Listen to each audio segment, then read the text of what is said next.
Assalamualaikum warahmatullahi wabarakatuh. Jumpa lagi dengan saya Putra Dwiki Kurnia, NIM 1910321029, kelas Agribisnis A, Fakultas Pertanian, Universitas Muhammadiyah Jember.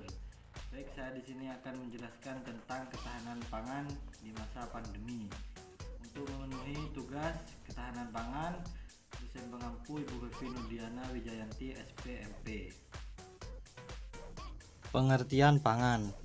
Pangan adalah segala sesuatu yang berasal dari sumber daya hayati dan air, baik yang diolah maupun tidak diolah, yang diperuntukkan sebagai makanan atau minuman bagi konsumsi manusia.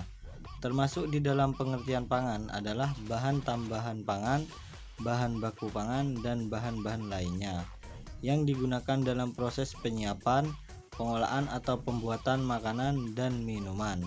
Pengertian pangan di atas merupakan definisi pangan yang dikeluarkan oleh Badan Dunia, yaitu Food and Agricultural Organization (FAO).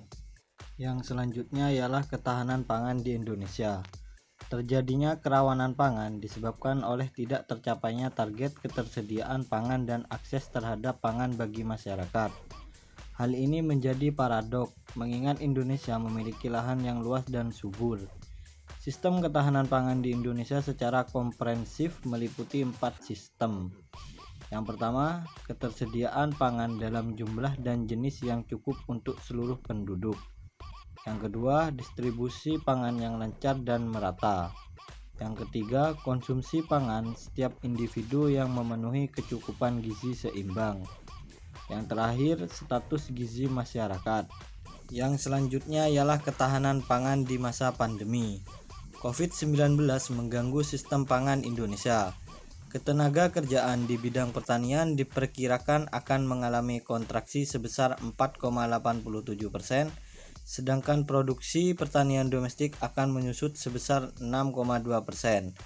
Impor akan turun sebesar 17,11% dan harganya diperkirakan akan naik sebesar 1,20% dalam jangka pendek dan sebesar 2,42% pada 2022. Dengan berkurangnya pasokan dalam negeri dan dari impor, kekurangan pangan dan inflasi harga makanan berpotensi besar terjadi.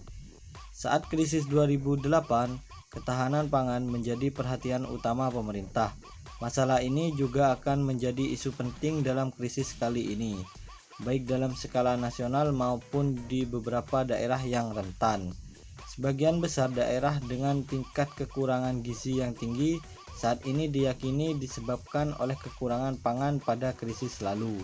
Karena itu, penting bagi Indonesia untuk menjaga musim tanam tahun ini dan memastikan produksi beras dalam negeri memadai.